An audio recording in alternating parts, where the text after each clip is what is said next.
여러분들 종가댁 그러죠? 최고 높은 집이라는 거야. 종교가 뭐야? 최고 높은 가르침이야. 최고 높은 가르침을 하려면은 어떻게 해야 돼? 모든 걸 이해하고 모든 걸 끌고 나갈 수 있는 능력이 돼야 되는 거예요. 그래서 교회가 이 시대의 징표를 읽는 일, 그건 굉장히 중요한 겁니다. 미국에 여러분들, 미국의 초창기의 광부들이 지하 갱도에 들어갈 때 카나리아라는 새를 이렇게 어깨에 얹고 내려갑니다. 지하 갱도에. 지하 갱도에 내려가는 이유가 있어요. 왜냐하면은 지하 갱도에 가갖고 유황이라든가 일산화탄소라든가 아항산가스 냄새를 이게 맡고 얘네들이 픽 쓰러져요. 그럼 광부들이 이게 위험 신호다. 빨리 탈출하자. 그리고 탈출을 한 거예요. 그래서 그 사진, 이 광부들 사진을 보면은 쫙 있는데 꼭 카나리아 사진을 어깨에 딱 있는 그런 광부가 꼭 한 명씩 있어요. 그만큼 카나리아는 뭐야? 생명의 신호야. 생명의 시그널이라는 거지, 시그널. 그러니까 그렇게 예민한 새가 있어야지 어떻게? 생명이 보호되는 거야. 그 공동체가 보호되는 거야. 그럼 지구라는 이 공동체, 카나리아는 누가 해야 되느냐? 당연하죠. 우리 교회가 해야 되는 거야, 교회가. 교회가 생명의 시그널이 돼야 돼요. 그래서 예수님이, 우리 예수님 너무 멋있죠. 참 기가 막히죠. 산상설교 하시죠. 마태오복음 5장부터 8장까지가 산상설교예요. 그 갈릴레아 호수가 쫙 내려다 보이는 데서 정말 아름답죠. 이제 막 이제 해가 지고 더위가 싹 가실 때 사람들을 딱 앉혀놓고 당신이 설교를 하십니다. 거기에 처음으로 하신 설교가 뭐냐면은 진복 8단이에요. 마음이 가난한 사람 행복해라. 마음이 온유한 사람 깨끗해라. 깨끗한 사람 행복하여라. 그러면서 행복에 대한 말씀을 하세요. 그리고 저는 그 다음 말씀이 더 기가 막혀요. 너희들이 이제 일단 행복하면 그 다음에 너희들이 할 일이 있다. 세상의 빛과 소금이 되라. 그래서 마태복음 5장 13절부터 16절에 보면 예수님이 뭐라고 그러셔요? 너희는 세상의 빛이다. 너희는 세상의 소금이다. 소금이 만약 짠맛을 잃으면 어떻게 하느냐? 길거리에 벗어져 갖고 사람들 발에 밟힐 것이다. 만약에 우리 교회가 지금 짠맛을 잃어버리면은 우리는 어떻게 돼? 사람들한테 밟히게 돼 있어요. 등경을 켜서 대박에 덮어두는 사람은 아무도 없다. 등경을 켜서 어떻게? 높은 곳에서 어둠을 밝히는 것이다. 너희는 세상의 빛이다. 너희의 이런 세상과 빛과 소금의 역할을 해갖고 너희의 그런 착한 행실을 보고 하느님 아버지를 온 세상 사람들이 찬양하게 하여라. 그러니까 우리는 무슨 역할을 해야 돼? 세상의 빛과 소금의 역할을 해야 돼요. 사실은 세상 사람들도 우리가 빛과 소금의 역할을 하기를 바라는 마음에서 종교인들한테 잘합니다. 다른 사람에 대하는 것보다 종교인들한테 하는 게 훨씬 잘하잖아요. 그러니까 우리 수녀님들 어디 가면은 거의 무사 통과해요. 우리 신부들보다 수녀님이 더 좀 값이 높은가 봐. 우리 신부들은 이렇게 로만 칼라 차도 다 보여달라고 그러는데 수녀님만 타면은 가시라고. 왜? 세상에 빛과 소금이 앉아 계신데 어디 면허증을 봐요. 세상에 빛과 소금이 계신데. 그만큼 세상 사람들이 우리한테 정말로 내가 나이가 27, 8때 내가 신부가 전 좀 일찍 됐어요. 신부가 일찍 됐는데 내가 참 놀라운 경험을 참 많이 했어요. 내가 이제 목욕탕을 이렇게 이제 나는 취미가 목욕이 취미인데 목욕탕 이렇게 가서 앉아 있는데 딱 앉아 있는데 할아버지 한 분이 딱 일어나더니 목탕 안에서 다 빨개 벗고 다 이렇게 앉아 있잖아요. 할아버지 한 분이 딱 탕에서 일어나더니 아유 신부님 어떻게 여기로 오셨습니까? 그러는 거예요. 보니까 시장님이야. 그때 광명 시장님이야. 아유 어떻게 오셨습니까? 그러니까 옆에 국장들이 같이 이렇게 왔는데 아니 시장이 일어나고 새파란 애한테 절을 하니까 저 뭔지 모르고 다 일어나서 한테 다 절을 하는 거예요. 그 목욕탕에서 그들이 이렇게 어린 신부한테 신부님이라고 그러면서 경의를 표하는 이유는 자기네들이 먹고 살기 너무 바빠. 자기네들 먹고 살기 세상 사는 거 너무너무 바빠. 그래서 눈이 어두워. 그래서 길을 잃어버릴 때가 많단 말이에요. 그럼 길을 잃어버릴 때 한번 주일날 와갖고 신부님이 강론을 통해서 당신이 지금 가는 길은 틀린 길이니까 이 길로 가야 됩니다 하고 얘기를 해주는 게 빛의 역할이에요. 그리고 세상 사람들은 그 역할을 원합니다. 그게 소금의 역할이에요. 자기네들이 세상에 자꾸 썩고 부패. 그럴 때는 우리가 뭐가 돼야 돼? 소금이 돼갖고 썩는 것을 막아줘야 돼요.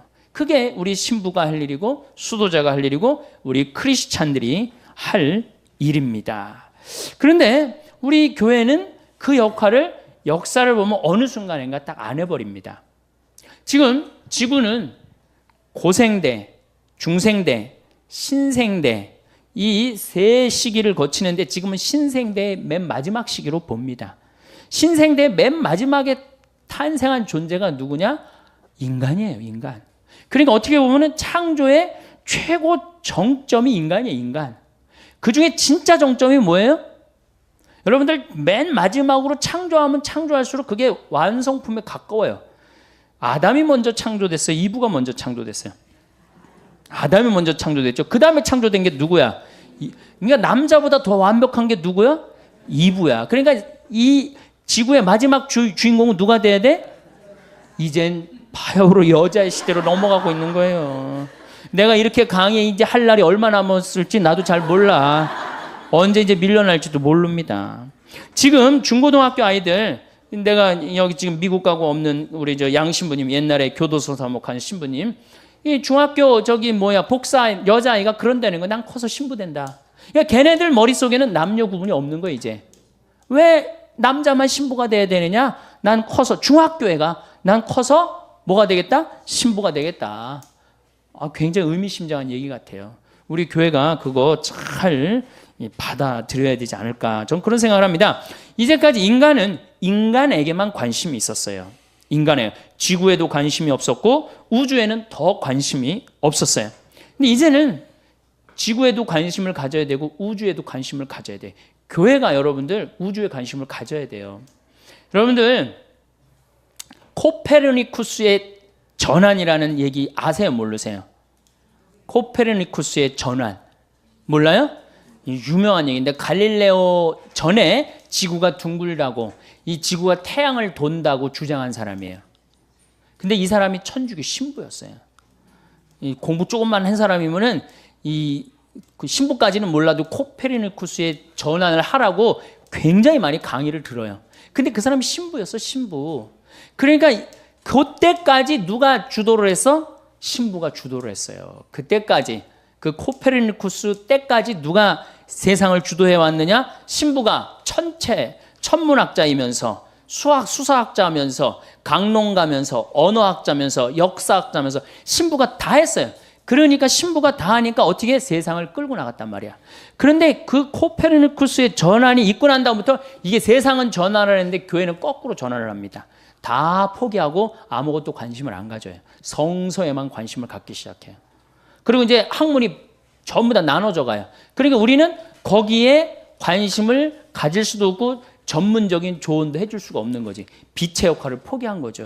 소금의 역할을 포기한 거죠. 그들이 그런 학문을 한다고 살아가는 거하고 연관 없는 게 아니잖아. 다 살아가는 거에 연관이 있고 결국은 하느님의 질서 속에서 살게 돼 있는 건데, 그런 질서가 다 망가진 게 500년 만에 그렇게 망가진 거예요. 저는 이 환경이 이렇게 파괴되고 자연을 이렇게 망가뜨린 건 결국은 주님의 질서를 우리가 세상에 적응하지 못했기 때문이라고 저는 생각을 합니다. 요즘은 뭐라고 부르냐면 타이타닉 비극이라고 그래요. 1800년대 맨 마지막에 이 영국에서 타이타닉 배가 이제 떠납니다. 근데 많은 사람들이 반드시 떠나면은 어떻게 될 것이다? 침몰할 것이다. 근데 우기고 떠나요. 결국은 어떻게 돼요? 뻔히 침몰할 걸 보고 가고 있는 거예요.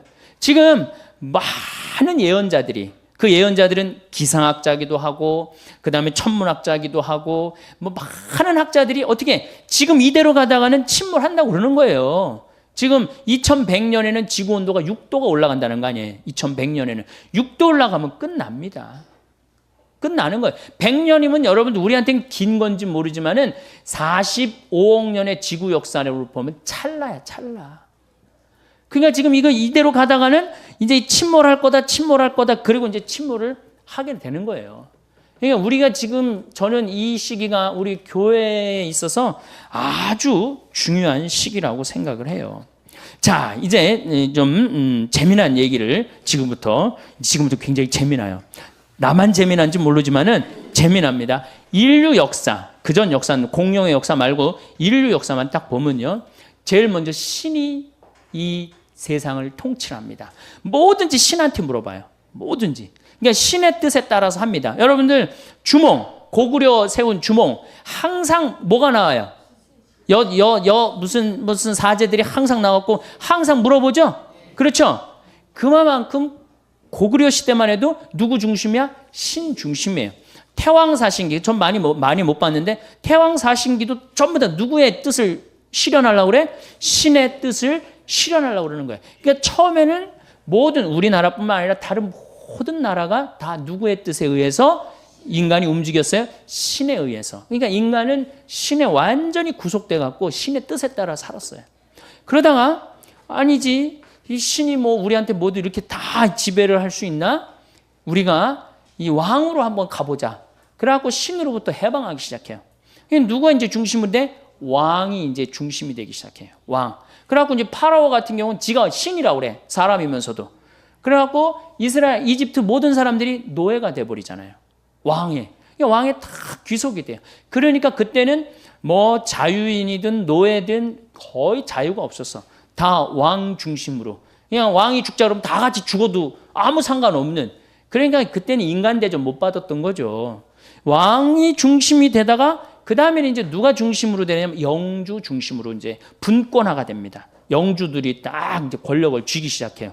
그러면서 이제 왕은 이제 좀 위력이 좀 많이 떨어지죠. 어느 영주, 우리가 말하는 백작, 공작 뭐 이런 그런 이제 영주들 중심으로 쫙 돼요. 그래서 굉장히 또 많이 권력이 어떻게 돼? 많이 분산됐죠. 아니 신에서부터 왕으로 분산되다가 왕에서 영주로 분산되니 얼마나 많이 분산이 된 거예요. 영주로 내려가는데 이제 그 다음에 누구한테로 내려가냐면 사장한테 내려가요. 부르주아한테 내려가는 거예요. 돈 많은 사람한테 많은 자유가 생기기 시작합니다. 돈 많은. 그래갖고 이제 1800년대부터 누가 완전히 실권을 잡아요. 공장 운영하는 사람들. 이런 사람들이 완전히 팔자 피는 거죠.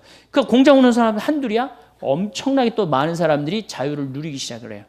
그걸 보더니 가만히 있더니 이제 내려올 때까지 다 내려왔어. 사장, 평민까지 다 내려와서 평민 중에 돈 많이 버는 사람까지 내려왔잖아요. 그러다 보니까 이 프롤레타리아, 노동자들이 니네만 사람이냐? 우리도 사람 대접을 좀 해야 되겠다. 그리고 들고 일어나는 게 공산혁명이에요. 이거는 공산혁명은 단순히 무슨 다 잘 먹고 잘 사자가 아니라 남자의 해방을 얘기합니다. 노동자의 해방에, 남자의 해방인 동시에 누구의 해방이야? 노동자의 해방이에요. 그러니까 엄청나게 많은 사람들이 이제 자유를 얻었지. 그렇죠? 이제 그리고 난 다음에 이제 민주주의가 시작된 거예요. 민주주의가 시작되면서 아직 해방되지 못한 세대가 나옵니다. 누가 나와요? 여성이 해방되지 못해요. 그렇죠. 다 해방됐는데 왕으로부터 해방되고 영주로부터 해방되고 사장으로부터 해방되고 이제 남자로부터 이제 해방되려고 그러는 이제 유일한 이제 층이 누구야? 여자들이 이제까지는 성적인 도구로 전락했는데 이제는 우리도 세상의 주인공이다. 하늘에 계신 우리 엄마다. 이러면서 여자의 해방이 이제 온 세상에 그러니까 대통령들이 여자 대통령이 얼마나 많이 나오고 있어요. 지금 북미만 여성 대통령이 안 나왔어요. 북미만. 많은 대륙 중에 북미만 여성 대륙이 안 나왔어요. 이번에 힐러리 클린턴이 되려고 그러는데 내가 똑 떨어졌어요. 그래서 북미는 조금 나중에 또 나오지 않을까 그런 생각이 드는데, 그러니까 이제 여성 대통령이 나올 정도가 됐으니 이젠 누구도 이제 해방이 된 거예요. 여성이 해방된 거. 자, 그러면은 인간의 역사를 가만히 들어보면은 왕 시대 노예 있었죠. 제가 요즘 박경리 씨 토지를 21권을 전권을 다시 이제 읽고 있는데 정말로 인간 대접 못 받은 사람 너무 많아요. 종들. 그렇죠? 지금 종 있어요, 없어요?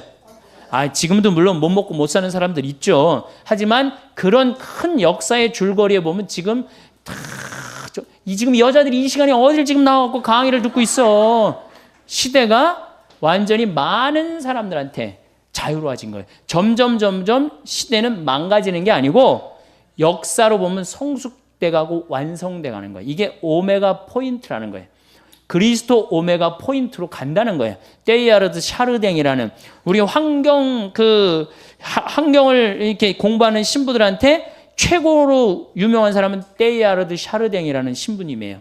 두 번째로 유명한 신부는 토마스 벨이라는 신부님. 지금도 토마스 벨이라는 신부님 캐나다에 있어요. 내가 97년도에 토론토 그 세미나 참석을 해갖고 그 할아버지를 만났어요. 지금 90이 훨씬 넘었는데 정말로 겸손하고 정말로 저분은 정말 동양적인 사고를 갖고 있구나 그런 생각을 했어요. 얘기를 조금 해보는데 영어를 제대로 알아듣지도 못하는데 그 설명을 참 잘하시면서 난 화장실에서 만났어요.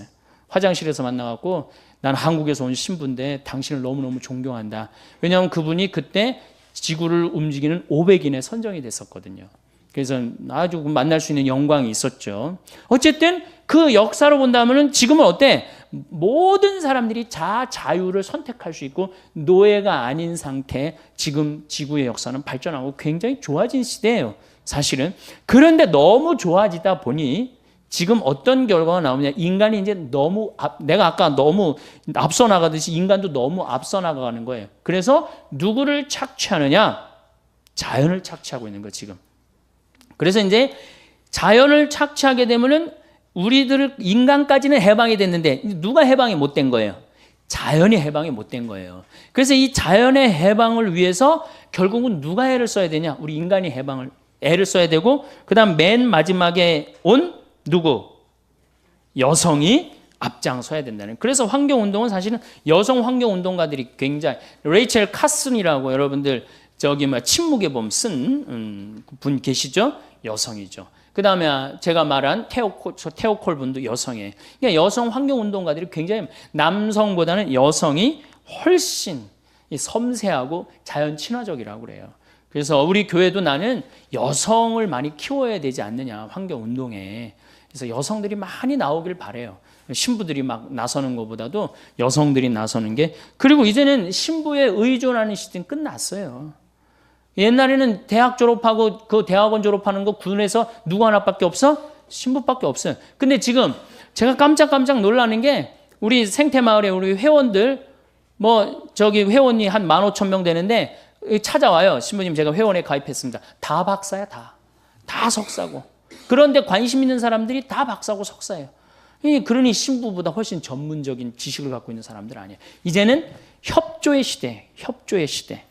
그래서 이제는 테크놀로지, 하이 테크놀로지 그러잖아요. 이 기술도 너무 발전하고 세상이 너무 다양화되고 이게 다변화되고 이런 사회에서 교회가 도대체 어떤 역할을 해야 되느냐 큰 숙제죠. 그런데 그리스도교의 최고의 장점 뭐냐? 리어댑테이션이에요. 리어댑테이션, 재적응. 이게 교회의 최고의 장점입니다. 구약 시대는 고대 근동 지방의 신화나 설화를 야훼 신앙에 접목시킵니다. 이게 무슨 얘기냐? 여러분들 구약 시대 구약 성서에 나오는 거요. 고대 다 나온 얘기들이에요. 노아의 홍수 다 나온 얘기들, 다 나온 얘기를 그 안에 다 끌어들여 갖고 야훼 신앙하고 합칩니다. 그래갖고 그걸 발전을 시키는 거죠. 이게 접목이에요, 접목. 그 리어댑테이션이요. 재적응을 하는 거죠. 그 다음에 사도 바오로는 그리스 사상을 그리스도교와 접목을 합니다. 그래서 우리가 이해하기 아주 쉽게 싹 접목을 해요. 그러니까 그것도 역시 리어댑테이션이에요. 그 다음에 우리가 잘 알고 있는 아구스티누스는 플라톤의 사상을 끌어들여서 또 리어댑테이션을 해요. 로마가 410년에 불타버립니다. 고투지기 다 불태워버려요. 불타고 나니까 사람들이 완전히 좌절에 빠집니다. 그랬을 때 아구스티누스가 책 한 권을 들고 나와요. 신궁론이라는 책을 들고 나와요. 이제까지는 인간이 다스렸기 때문에 이런 아주 추잡하고 죄악의 소굴이 되었다. 이제는 하느님이 다스려야 되겠다. 그리고 들고 나온 책이 신궁론이에요.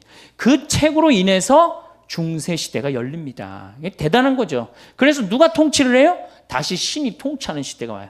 그래서 교황님이 모든 황제들을 임명하는 정도까지.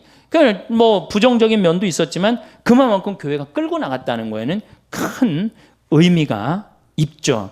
그런데 이제 이게 그 교회가 그렇게 잘 나가다가 너무 하느님 중심으로 막 몰고 나가니까 이게 사람들이 열받는 거죠.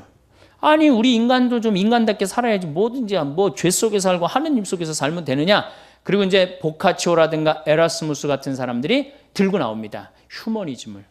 인간 중심으로 가자. 뭐 그렇게 하느님 중심으로 가냐. 그래갖고 인간 중심으로 나갈 때 교회가 결정적인 실수를 합니다. 그렇게 인간적인 여자, 인간적인 주장을 하는 사람들 불태워 죽여버려요. 그 인간 중심으로 나갈 때 인간하고 같이 인간 중심으로 교회가 그걸 끌고 리어댑테이션을 했다면 아마 교회를 많이 벗어나지 않았을 거예요. 그런데 막 몰아챕니다. 불태워 죽이고. 그러니까 점점 튀어나가기 시작해요. 예, 교회를 자꾸 뛰쳐나가기 시작해요. 예, 교회에 대해서 안티라고 그러죠. 안티. 이제 그러면서 이제 안티클레리즘이라는 게 반성직자주의가 생겨요. 성직자에 대해서 거부 반응이 생겨요. 이제 불란서에서 그 혁명이 일어나죠. 불란서 혁명이 일어났어요. 불란서도 우리 환경하고 굉장히 관련이 많은데 필리핀에 화산이 터집니다. 화산이 터지면요, 지구는 한 화산이 터지면 어떤 연관성이 있냐면 화산이 터지면 화산재가 올라가고 뭐를 막냐면 태양을 막아버려요. 태양빛을 막아버리면 지구 기온이 떨어집니다. 지구 기온이 떨어지면 흉년을 맞이하게 돼 있어요. 그래서 불란서가 7년 동안 흉년을 겪어요. 그래서 막 5월에도 6월에도 막 눈이 오고 막 그래요. 너무너무 배고팠고 굶어 죽어. 많은 사람들이 굶어 죽는데 말이 앙또 안 했다 하고 그 다음에 무슨 추기경하고 막 거기서 뭐 스캔들도 일어나고 그리고 막 백성들이 죽는데도 그냥 무슨 케이크나 먹고 이러고 그리고 다 죽어가는데도 딱 두 부류만 안 굶습니다. 귀족들과 성직자 부류만 안 굶어요. 아주 호의호식했던 거죠. 그러니까 혁명이 일어나면서 다 때려 죽인 게 신부님들, 그 다음에 귀족들 다 죽인 거예요. 그때 불란서의 교회 모든 재산은 정부로 들어가 버려요. 그때 다 잃어버렸어요. 그때 유일하게 교회 재산을 몰수하지 않은 데가 있어요. 파리 외방 정교회만 몰수하지 않았어요. 왜? 니네들은 선교하러 나가고 죽으러 가는 거니까 우리가 니네들만은 건드리지 않겠다. 그리고 파리 외방 정교회만 지나가 버립니다. 그러니까 아직도 파리 외방 정교회 재산이 제일 많아요. 그 외국에서도 저기 공부하러 제일 파리 외방 정교회 많이 공부하러 오고 있고. 그러니까 자기 역할을 충실히 살면 안 건드려요. 우리가 딴 길로 셀 때 교회한테 세상이 돌을 던지는 거지, 교회가 자기 역할 충실히, 카나리아의 역할, 지금 이러면 안 됩니다, 이렇게 충실히 하면 돌 던질 이유가 없죠. 이제 우리 그게 이제 어디로 빠지는 거냐? 조금 있으면 빠져요. 자, 그러다가 이제 다시 이제 이 공산혁명이 이 사장 이제 막 이제 부르조아가 생기는데 교회가 그때도 정신을 못 차립니다. 그때도 교회는 배가 부른 상태예요. 배가 불러갖고 노동자들과 함께하지 못하고 부자들과 함께합니다. 그러니까 공산혁명이 일어나면서 종교는 인민의 아편이라고 그러고 완전히 수장을 시켜버리는 거죠. 그러니까 교회가 리어댑테이션을 하지 않았던 거예요.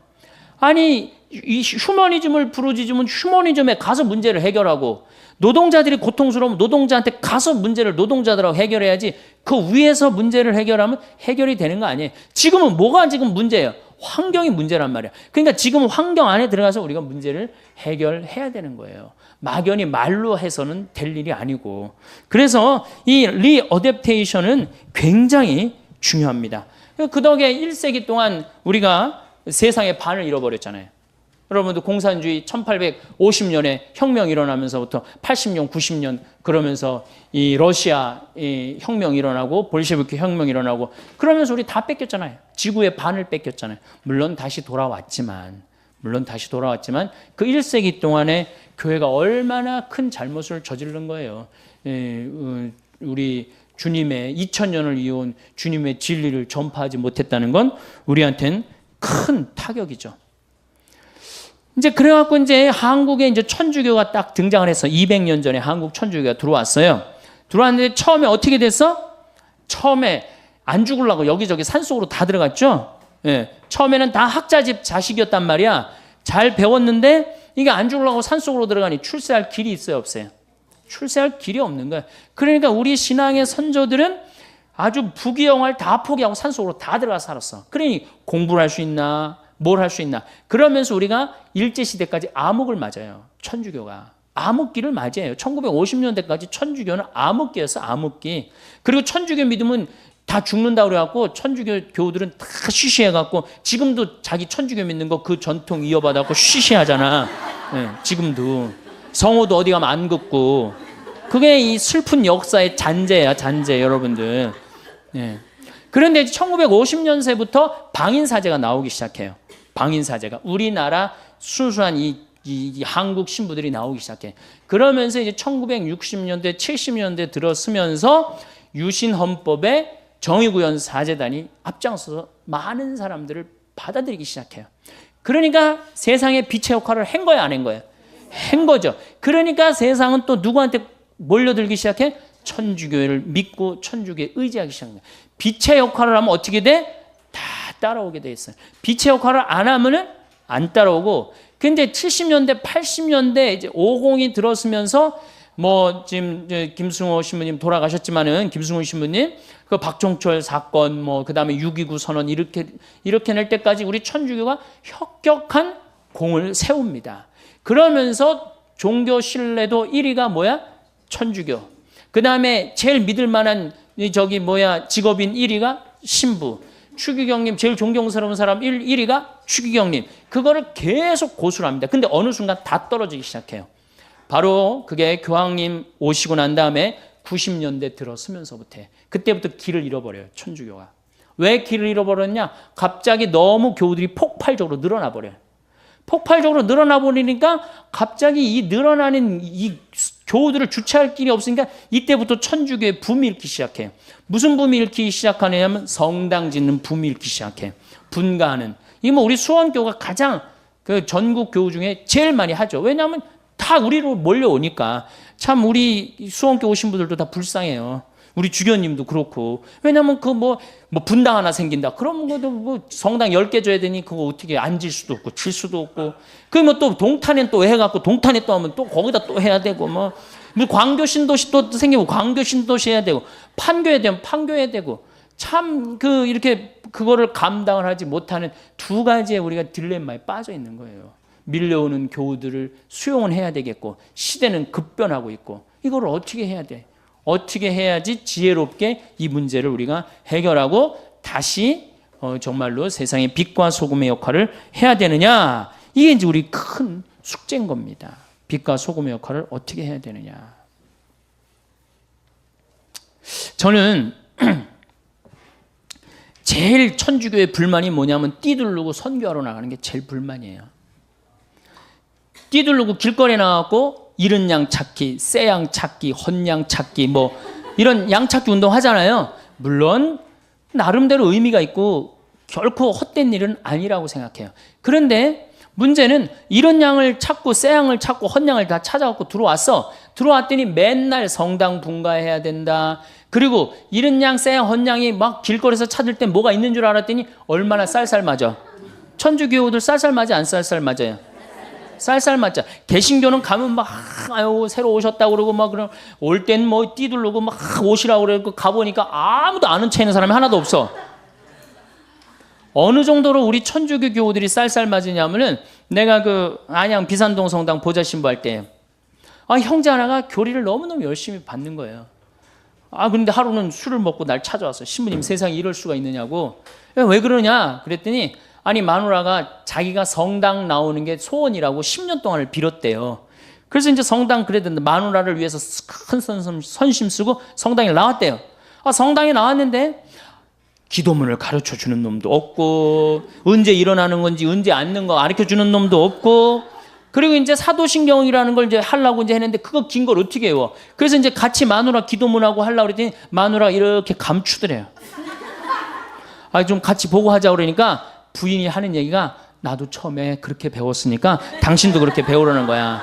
자기도 처음에 이렇게 눈 넘어 배웠다는 거야. 대충 눈치로 때려잡아서 배웠다는 거야. 누구 하나 자기를 인도해 준 사람이 아무것도 없는 거야. 자기도 이렇게 힘들게 배웠으니까 너도 힘들게 배워라 이거야.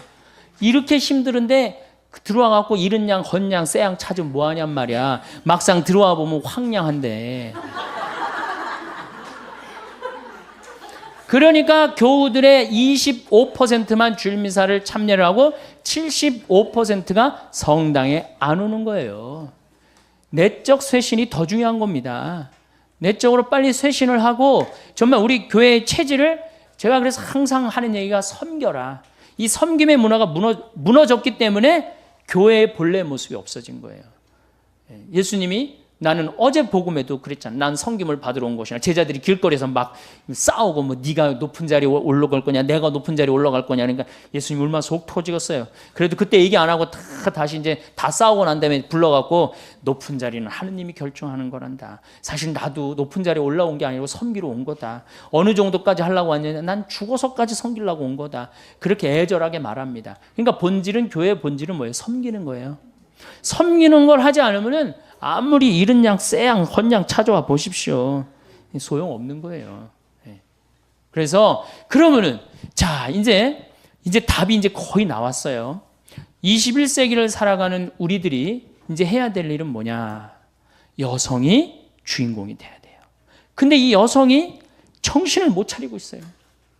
그냥 자식 서울대학에 들여보내는 게 지상 최대의 사명이야. 우리나라 환경운동 하는 사람들이 굉장히 애를 먹습니다. 왜 환경운동 하는 사람들이 애를 먹느냐면 내가 독일 프라이부르크의 시청에 우리 거기 공부하는 신부가 있어갖고 연락을 해갖고 시청에 연락을 해갖고 환경운동 그 시스템을 다 관람을 한 적이 있어요. 일주일 동안. 전부 다 관람을 했는데 규모가 어느 만한 집이냐면은 한 40평, 한 50평밖에 안 돼요. 근데 환경운동 단체야. 근데 가보니까 후원회원이 40만 명이야. 후원회원이 40만 명이에요. 지금 환경운동연합이 뭐 7만 명인가 8만 명이라는데 그 프라이부르크시 그 근처에 후원회원만 40만 명이야. 누가 다 후원회원 들겠어요? 다 주부들이 드는 거예요. 다 주부들이. 근데 우리나라 주부들은 후원회원 들으라고 그러면 어떻게 해? 애 학원 보내야지, 뭐 아파트 빨리 당첨해야지, 뭐 사회에 관심 있어요, 없어요? 그 뭐 자기 애는 뭐 유학 보내고 몇백만 원, 몇천만 원 하나도 안 아까운데 그거 후원에 얼마나 해? 5천 원, 만 원 하는 거 그거 아까워갖고 못 한단 말이에요. 그러니까 사회 운동에 참여를 안 하는 거예요. 그러니까 우리나라 환경 운동 단체들이 올라가다가 무너지고 올라가다 무너지고 올라가다 무너지고 그러는 거예요. 왜? 언더 베이스가 안 돼 있는 걸.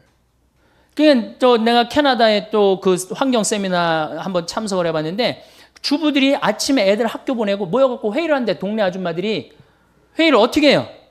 야, 우리 꽃길, 애가 이제 수업 끝나고 오는 길에 이 동네에 무슨 꽃이 저기 심어주면 좋고, 저기 무슨 꽃이 심어주면 좋고, 그래서 우리 애가 지나가면서 이 꽃을 보면 이렇게 행복했으면 좋겠다. 그래갖고 다 회의를 해요. 그래갖고 다 회의를 해갖고 돈이 없어. 그럼 시청에 쫓아간대요. 자, 그 길에 지금 이렇게 놓여져 있는데, 니네들이 예산을 지원해주면 우리가 꽃을 다 심겠다. 그래갖고 따져갖고 다 해갖고 꽃을 심는다는 거예요. 그러니까 이게 되는 거예요. 근데 우리는 내 새끼 하나만 공부 잘하면 돼. 내 새끼만 서울대학 가면 돼. 그런데 무슨 꽃길, 여러분들 자녀들이 여러분들 집에 오는데 무슨 꽃이 폈는지, 무슨 나무가 심어졌는지 알아요, 몰라요? 학원 코스는 알아도 거기에 뭐가 심어졌는지 모른단 말이야. 그러니까 이 의식의 변화라는 게 굉장히 중요한 거예요. 그래서 이게 막 여러분들만 들어야 될 문제는 아니야. 우리나라 모든 여성들이 그렇게 변화가 된다면 저는 대한민국처럼 살기 좋은 나라가 어디 있어요? 지진이 일어나나 태풍이 오기를 하나. 여러분들 일본은 1년에 태풍이 15개, 20개 가요. 근데 우리나라는 하나, 재수 좋으면 안 오는 해도 있어요. 작년에도 다 스쳐 지나갔어요. 제주도 스쳐 지나가고. 하나 오면 하나 들어오는 거죠. 근데 그냥 일본, 중국, 대만 맨날 태풍 지나갑니다.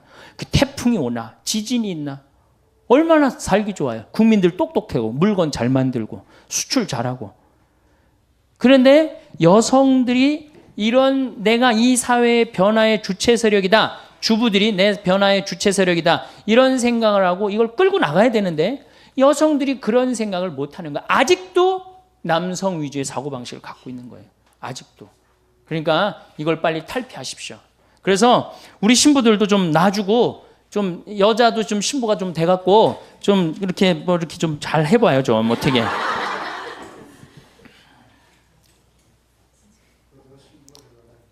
예?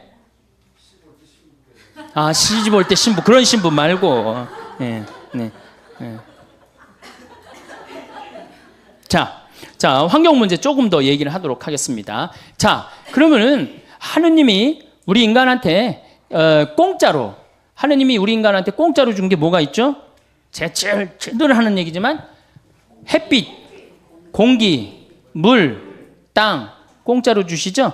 여러분들 우리가 이 공짜로 주는 거 돈 주고 쓰기 시작하면 멸망에 가까운 거예요. 그런데 여러분들 땅 공짜로 쓰세요, 안 쓰세요?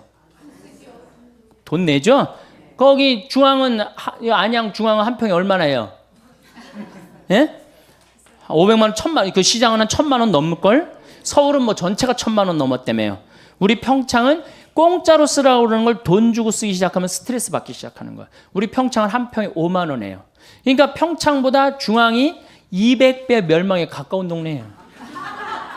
뭐하러 거기서 살아? 빨리 땅 팔고 어디로 이사 와요? 평창으로 이사 오세요. 이게 도시에서 많이 떠나면 떠날수록 그 국가는 좋다는 거예요.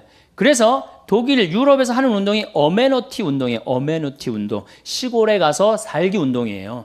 200만만 빠져나가면 그런 경제학자도 있어요. 200만만 빠져나가면 우리나라 교통 문제 다 해결됩니다.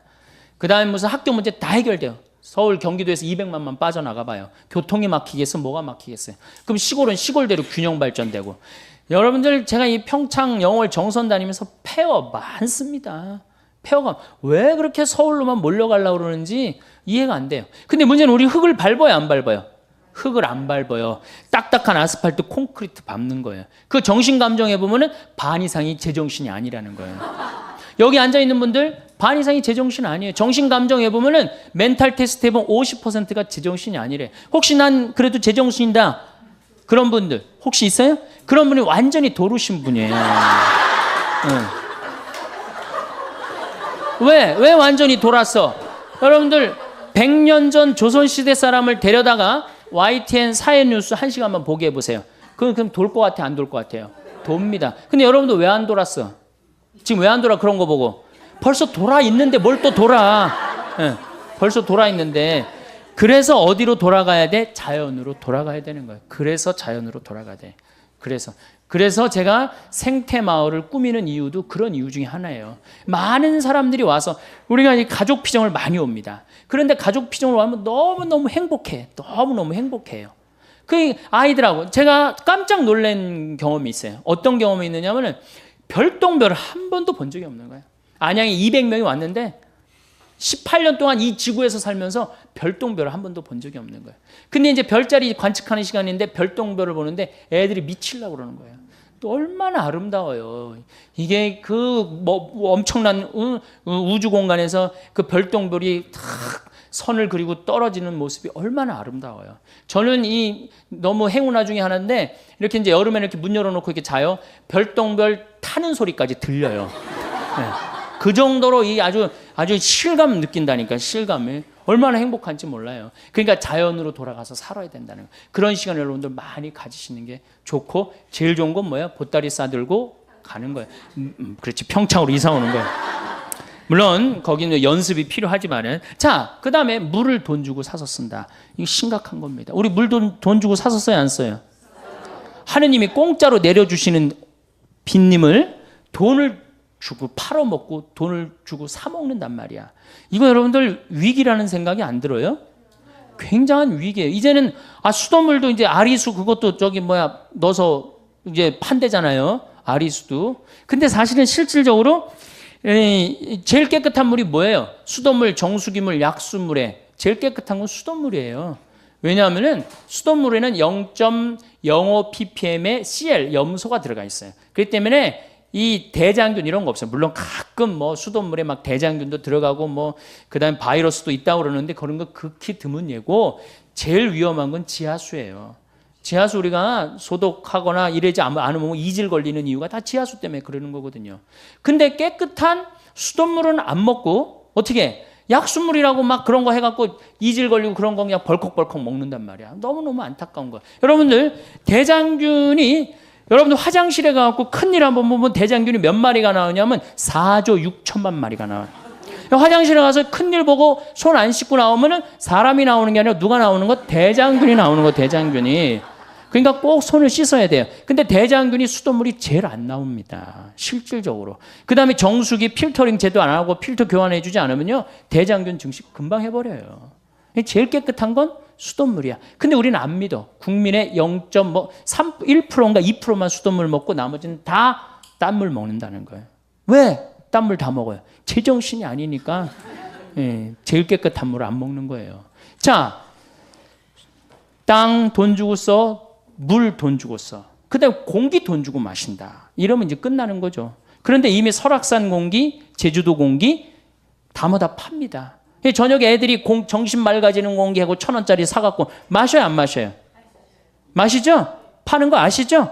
내가 청담동 성당에 한번 환경 강의 전부 다 가갖고 이제 공기 사 먹는 한 3년 전인가 공기 사 먹는 시대가 올 겁니다. 그랬더니 청담동에서 그러더라고. 벌써 사 먹고 있다는 거예요. 그 공기를 사 먹는다. 이거 제가 이제까지 막 어렵게 얘기한 얘기 다 까먹고 이거 벌써 4개 공짜로 사 먹으라는 거 3개 돈 주고 사 먹으면 어떻게 되는 거야? 이제 끝난 거예요. 이제 갈 때까지 간 거예요. 4번째 햇빛을 돈 주고 쓴다. 그러면은 끝나는 거예요. 근데 우리 햇빛 마음대로 쬐 수 있어요, 없어요? 여러분들 그 공원에 내가 그 분당 율동공원에 내 분당에서 본당 신부할 때 그 경기도 광주에서 본당 신부할 때 율동공원에 나가면은 깜짝 놀랍니다. 외계인이 막 돌아다니는 것 같아요. 여기는 챙 이렇게 쓰고요. 여기는 저 공기 들어가지 말라고 여기 또 이렇게 나온 거 하고 그게 외계인이지 그게 사람이에요? 그러니까 이 지구가 벌써 이게 우주에 있는 어떤 별로 변해가고 있는 거예요. 난 그 패션을 보고 너무너무 슬퍼요. 너무너무 슬퍼요. 이게 오존층 파괴라는 게요. 우리가 좀 25km 성층권에 있는 O3라는 이 막이 이게 지구의 보호막이에요. 이게 42억 년 동안 형성됩니다. 근데 이걸 단 100년 만에 다 깨버려요. 뭘로? 스프레이로. 100년 만에 다 깨버리는 거예요. 에어컨 냉매제로, 냉장고 냉매제로 이걸 다 깨버리는 거예요. 그러니까 그 구멍이 남극의 공기층이 얇습니다. 그러니까 남극이면 호주하고 뉴질랜드에 그 구멍이 뚫려버린 거예요. 거기에 피부암 환자들 많고 거기에 양들이 눈 멀어갖고 죽어갖고 그 양들 껍데기는 전부 다 벗겨갖고 양모로 쓰고 살은 전부 다 어디다 보냈어? 영국으로 수출했어. 그래갖고 그거 막 갈아갖고 막 소한테 먹였어. 풀 먹는 소한테 이 고기를 먹이니 그게 그 소가 제정신이겠어? 소는 뭘 먹어야 돼? 풀을 먹어야 되는데 빨리 살찌려고. 이게 모든 근원은 다 누구한테 생긴 거야? 우리 인간한테 생긴 거예요. 그 인간의 병을 치료해주는 공동체가 누구야? 교회야, 교회. 교회가 치료해줘야 되지 않아요? 그 썩은 거를 다 이 소금을 뿌려갖고 썩지 않게 해줘야 되는 공동체가 누구예요? 교회예요. 우리야, 우리. 남이 아니고. 근데 우리가 이게 역사적으로 건물 짓다 망한 데 많이 있습니다. 우리 가톨릭이 뭐 짓다 망했어요? 베드로 성전 짓다 망합니다. 베드로 성전 짓다 누가 뛰쳐나가요? 루터가 뛰쳐나가잖아요. 그래갖고 지금 개신교가 5억 아니야, 5억 6천인가 그래. 세계 전체 개신교가 뛰쳐나가고 5억을 잃어버린 거야. 우리가 가톨릭이 11억인가 그런데 반쪽이 날아간 거 아니에요. 베드로 성전 짓다가. 그러니까 제가 건물 짓는 것에 대해서 굉장히 알레르기 반응이 있는 이유가 그거예요. 역사적으로 보면 건물 짓다 망하게 돼 있는 거거든요. 고려 불교가 왜 망했어? 고려가 왜 망했어요? 절 짓다 망한 거예요. 절 짓다. 왜냐하면 절을 지면 세금을 안 내도 됐거든요. 그때. 그냥 막 너도 나도 절 진 거예요. 그러니까 나라 경제가 흔들려갖고 무너진 거예요. 인도가 타지말, 마누라 무덤 짓다가 그렇게 된 거 아니에요. 그 꼴 난 거 아니에요. 그러니까 건물을 크게 짓는 건 자랑스러운 일이 아니에요. 건물을 크게 짓는 건. 이게 건물을 크게 짓다 보면 정신이 황폐해집니다. 정말 우리가 필요한 건 뭐야? 정신적인 성전이 필요한 거야. 46년 만에 지은 성전을 예수님께서 과감하게 허물라고 그러잖아요. 그리고 며칠 만에 짓겠다고 그래요? 3일 만에 짓겠다. 그게 살아있는 사람이라는 거야. 사람이 정신이 살아있으면 그게 곧 성전이고 그게 곧 세상의 빛이고 그게 곧 세상의 소금인 거예요. 이제 우리가 빛의 소금의 역할은 환경을 보존함으로써 자연 질서를 보존함으로써 생명 질서를 보존함으로써 그건 이루어지는 겁니다. 우리 사회복음학교 학생들 이 학교 졸업하고 단순히 학교 졸업했다 이걸로 끝내실 거리 아니라 여러분들이 이 학교를 졸업하고 이제 나가갖고 주위 사람들한테 이 말을 얘기를 해줘야 돼요. 그게 바로 세상에 빛이 되는 일이고 소금이 되는 역할이에요. 우리 천주교는 지금 주교의 환경위원회 있어요. 그래갖고 아주 열심히 지금 해요. 우리 원주교구 이동훈 신부가. 또 우리 농촌 살리기 운동본부가 우리 농촌 살리고 있잖아요. 지금. 정말로 그때 94년도에 우루과이인드 나온다 그럴 때 정말로 뜻있게 했단 말이야. 그러고 난 다음에 대구에는 정홍교 신부가 또 열심히 푸른 평화라는 거 하고, 그 다음에 그냥 정의로운 일이라면 물불 안 가리고 전라도에는 문기원 신부님이 또 열심히 하고, 우리 천주교에도 나름대로 열심히 하는 사람들이 있어요. 그럼 여러분들이, 그럼 우리는 뭘 해야 되냐? 그런 분들을 후원하는 거예요. 후원하고 함께하고 동참하고, 그럴 때 우리가 세상에 빛과 소금의 역할을 하고, 결국은 진리가 선포되는 곳에 사람들은 모이게 돼 있습니다. 그러면 선교는 자연히 저는 잘 이루어지리라고 믿습니다.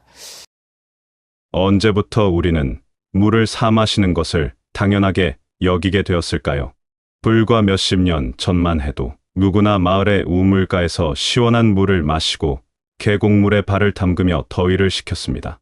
하늘에서 내리는 비는 땅을 적시고 생명을 키우는 축복이었습니다. 우리는 햇살 아래에서 뛰어놀았고 풀밭에 누워 구름을 바라보며 꿈을 꾸었습니다. 이 모든 것은 하느님께서 혹은 자연이 우리 모두에게 아무런 대가 없이 베푸신 선물이었습니다. 그런데 지금은 다릅니다. 우리는 매일 생수를 사서 마십니다. 집에서 나오는 수돗물을 그대로 마시기가 불안합니다. 정수기를 설치하고 필터를 갈며 깨끗한 물 한 모금을 위해 돈을 지불합니다. 편히 쉴 수 있는 작은 공간 하나를 갖기 위해 평생을 일하며 저축합니다. 심지어 어떤 곳에서는 깨끗한 공기를 캐내 담아 팔기도 합니다. 처음에는 농담인 줄 알았지만 이것은 실제로 벌어지는 일입니다. 햇빛은 더 이상 따스한 축복이 아닙니다. 오존층이 파괴되면서 햇살은 우리의 피부를 위협하는 존재가 되었습니다. 우리는 자외선 차단제를 바르고 모자를 쓰고 긴 옷을 입으며 햇빛을 피해 다닙니다. 이런 변화를 단순히 시대가 바뀌었다고 말하기에는 부족합니다. 경제가 발전하고 생활 방식이 달라졌다는 설명만으로는 충분하지 않습니다. 이것은 우리가 사는 세상이 심각한 위기에 처했다는 명백한 신호입니다. 하느님께서 모든 생명에게 공짜로 주셨던 것들이 이제는 돈이 있어야만 누릴 수 있는 상품이 되었다는 것은 무언가 근본적으로 잘못되었다는 증거입니다. 물의 문제는 더욱 심각합니다. 생수 시장은 해마다 성장하고 있습니다. 우리는 매일 플라스틱 병에 담긴 물을 삽니다. 강과 하천은 오염되었고 지하수는 고갈되어 가고 있습니다. 공장에서 흘러나온 폐수와 생활하수가 강물을 더럽히고 농약과 화학 물질이 땅속 깊이 스며들어 깨끗한 물을 찾기 어렵게 만들었습니다. 물은 생명의 근원입니다. 그런데 이 생명의 근원이 이제는 상품이 되어 돈이 있는 사람만 마실 수 있게 되었습니다. 더 충격적인 것은 일부 국가에서 깨끗한 공기마저 캔에 담아 팔고 있다는 사실입니다. 대기오염이 심각한 지역에서는 실제로 사람들이 깨끗한 공기가 담긴 캔을 사서 숨을 쉽니다. 공기는 모든 생명이 매 순간 필요로 하는 것입니다. 그런데 이것조차 이제는 구매해야 할 상품이 되어버렸습니다. 햇빛의 역할도 완전히 바뀌었습니다. 한때 햇빛은 생명을 키우고 따뜻함을 주는 축복이었습니다. 사람들은 햇살 아래에서 일하고 놀고 휴식을 취했습니다. 그런데 지금은 햇빛을 두려워합니다. 오존층이 파괴되면서 자외선이 강해졌고 피부암 발생률이 높아졌습니다. 우리는 햇빛을 즐기는 대신 피하고 가리고 차단합니다. 아이들은 한여름에도 긴팔 옷을 입고 놀이터에 갑니다. 밖에서 뛰어노는 대신 실내에서 시간을 보냅니다. 햇빛이 주는 축복보다 위험이 더 크다고 느끼기 때문입니다. 이 모든 현상의 뿌리에는 인간의 끝없는 탐욕이 자리하고 있습니다. 더 많이 가지려는 욕심과 더 빨리 성장하려는 욕망이 자연을 파괴했습니다. 우리는 자연이 회복할 시간을 주지 않고 무자비하게 착취했습니다. 숲을 베어내고 산을 깎아내고 강을 막고 바다를 오염시켰습니다. 공장은 쉬지 않고 매연을 뿜어내고 자동차는 끊임없이 배기가스를 내뿜습니다. 편리함과 이익을 위해 플라스틱을 대량으로 생산하고 무분별하게 버렸습니다. 그 결과 바다는 플라스틱 쓰레기로 뒤덮이고 물고기는 플라스틱을 먹고 죽어가고 있습니다. 개발이라는 이름으로 자연은 계속 파괴되고 있습니다.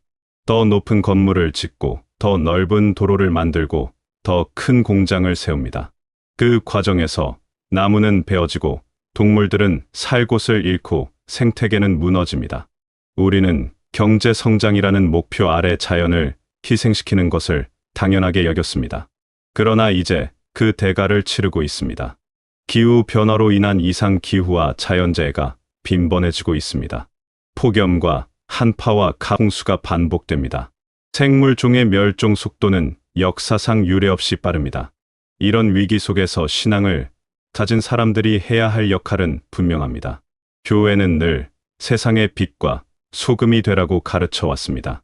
과거에는 이것이 주로 사회의 부조리를 고발하고 약자를 보호하고 정의를 실현하는 것을 의미했습니다.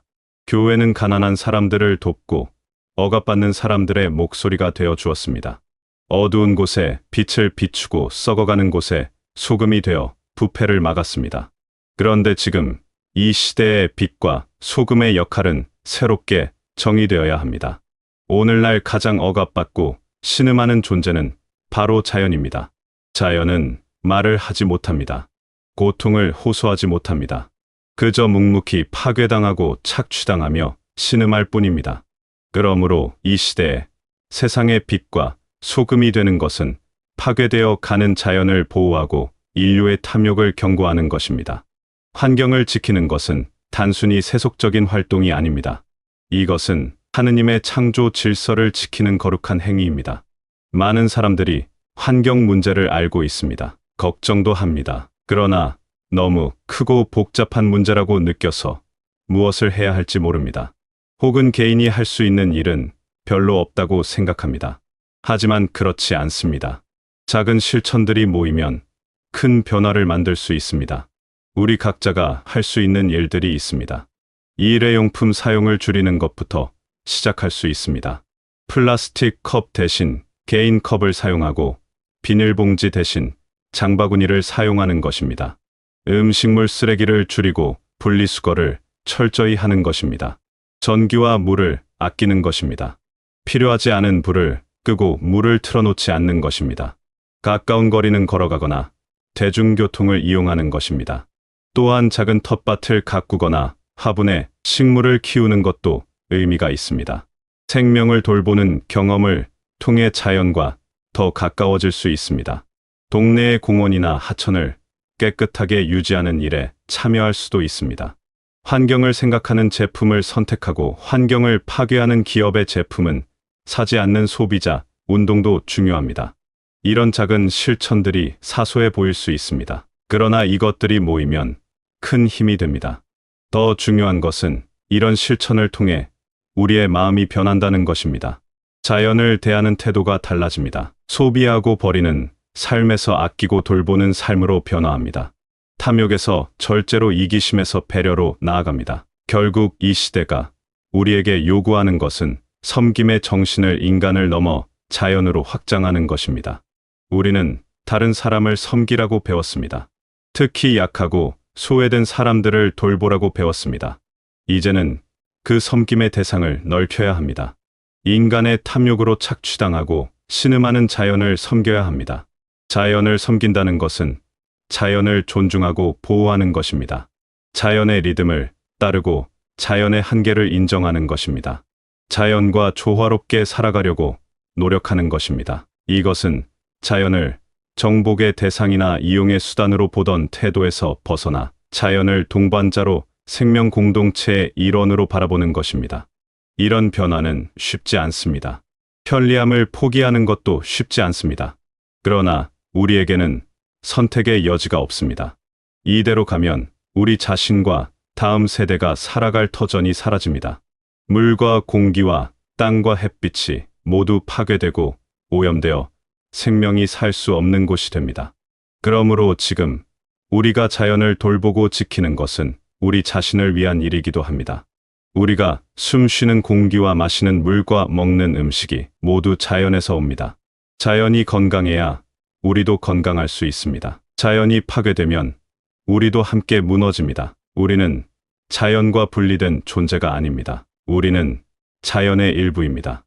하느님께서 공짜로 주신 것들의 가치를 진정으로 깨닫는 것은 그것들을 잃어버릴 위기에 처했을 때입니다.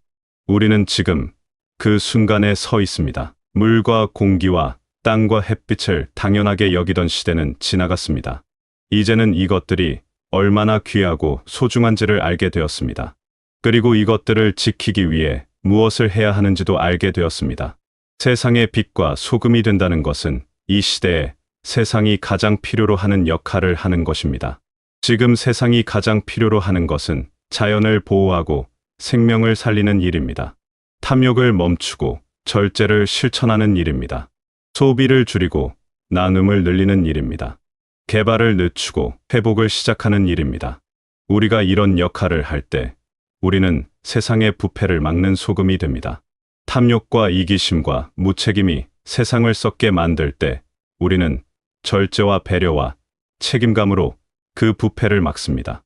환경 파괴가 계속될 때 우리는 환경 보호로 그것을 막습니다.